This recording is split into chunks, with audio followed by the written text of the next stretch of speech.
Welcome students to last minute suggestion ওয়েবসু fifth semester DS9 mock test এবং তার suggestion আমি আজকে তোমাদের প্রোভাইড করছি।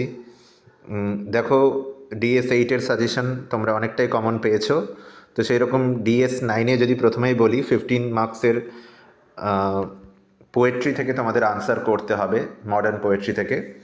তো প্রথমেই তোমরা সেইলিং টু বাইজেন্টিয়াম এবং the love song of J Alfred Prufrock, এই দুটোর মধ্যে তোমাদের একটা আনসার করতে হবে। Sailing to Byzantium and the love song of J Alfred Prufrock, এই দুটোর মধ্যে একটা তোমাদের আনসার করতে হবে। সেইলিং টু বাইজেন্টিয়াম থেকে মর্টালিটি বা ইমমর্টালিটির যে থিম রয়েছে সেইটাকে ডাব্লিউ.বি. ইয়েটস কীভাবে রিপ্রেজেন্ট করেছেন সেইটা আসতে পারে।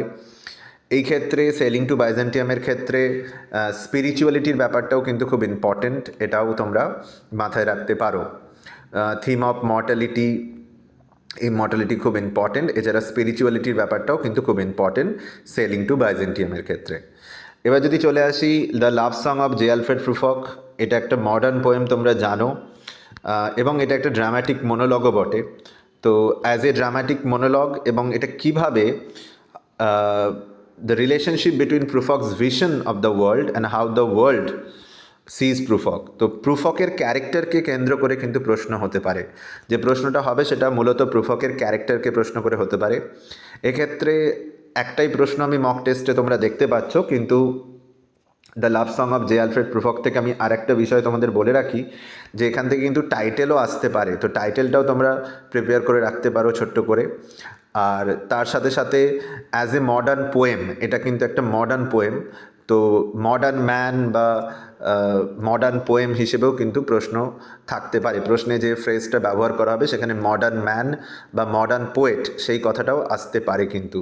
মডার্ন পোয়েম বা মডার্ন ম্যান, কারণ প্রুফক মডার্ন ম্যানকে রিপ্রেজেন্ট করছে, তো ফ্র্যাগমেন্টেশন অফ মডার্ন ম্যান সেইটাকে কীভাবে রিপ্রেজেন্ট করা হচ্ছে সেটাও কিন্তু প্রশ্নে আসতে পারে। তো প্রুফকের ক্ষেত্রে এটাও কিন্তু খুব ইম্পর্টেন্ট। তো এখান থেকে তোমাদের অবশ্যই এটা একটা অ্যাটেম্প্ট করতে হবে, হয় সেইলিং টু বাইজেন্টিয়ামটা ভালো করে পড়ো বা প্রুফক থেকে পড়ো। প্রুফক থেকে প্রুফকের ক্যারেক্টারকে বেস করে কোয়েশ্চেন পড়ো, টাইটেলটা পড়ে রাখতে পারো, এবং অবশ্যই প্রুফককে মডার্ন ম্যান হিসেবে কীভাবে প্রেজেন্ট করা হচ্ছে প্রুফকের ক্যারেক্টার পড়লেই সেটা তোমরা লিখতে পারবে। এরপরে যদি আমি আরটিসি বলি, এখান থেকে তোমাদের একটা আরটিসি অ্যাটেম্প্ট করতে হবে। আরটিসি হয়তো সেলিং টু বাইজেন্টিয়াম থেকে একটা থাকবে এবং সম্ভবত প্রুফক থেকে একটা থাকবে।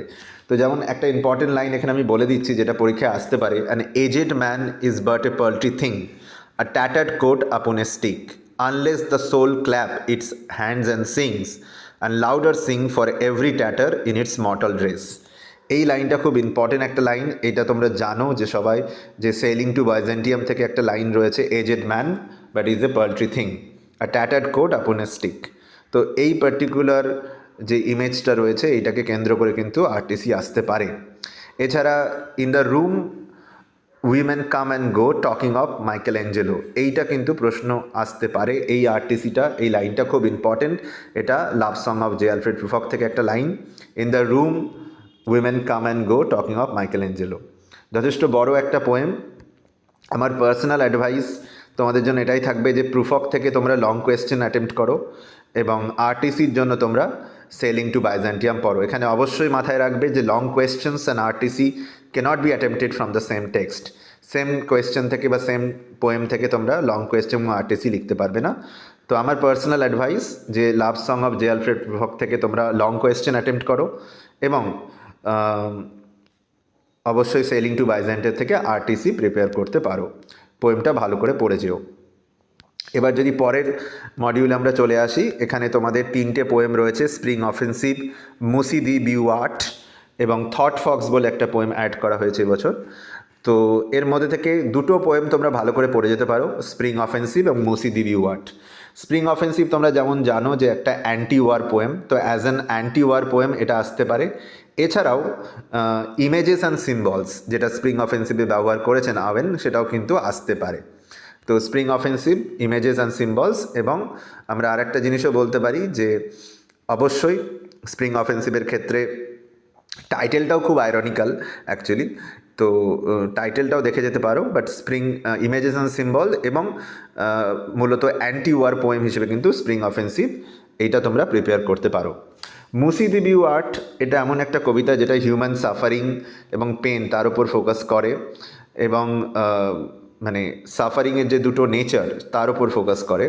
So the contrasting lives of those who suffer and those who are indifferent to suffering, এইটার উপর এর ফোকাস রয়েছে। তো অবশ্যই এই কবিতাটা থেকে আর্ট এবং সাফারিংয়ের ওপর ফোকাস থাকতে পারে। এই কবিতাটা যারা অ্যাটেম্প্ট করবে তারা অবশ্যই ফোকাস অন হিউম্যান সাফারিং এবং ট্র্যাজেডি এইটার ওপর ফোকাস করে যাবে। Contrasting the lives of those who suffer and those who are indifferent to suffering.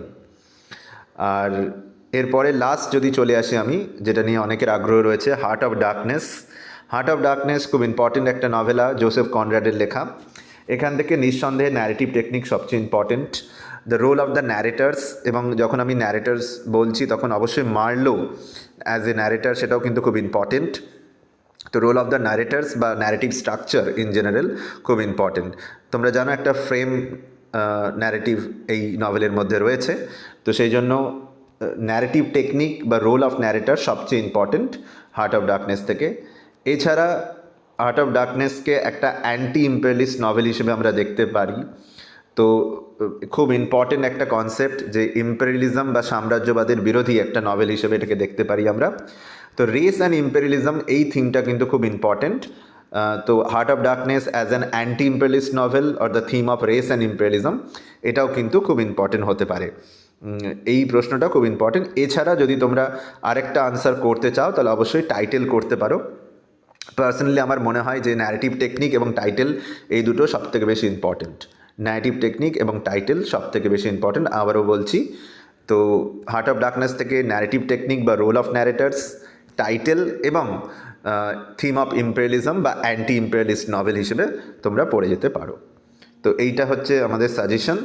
অবশ্যই তোমরা ভালো করে পড়ো এবং বন্ধুদের সাথে এই ভিডিওটা শেয়ার করে দিও সবার সাথে। আর তোমরা যদি পরবর্তী সেমিস্টারে পড়তে চাও তাহলে অবশ্যই আমার সাথে কন্ট্যাক্ট করতে পারো। নোটস এবং সাজেশনের জন্যও কন্ট্যাক্ট করতে পারো 9163738387-এ। Thank you.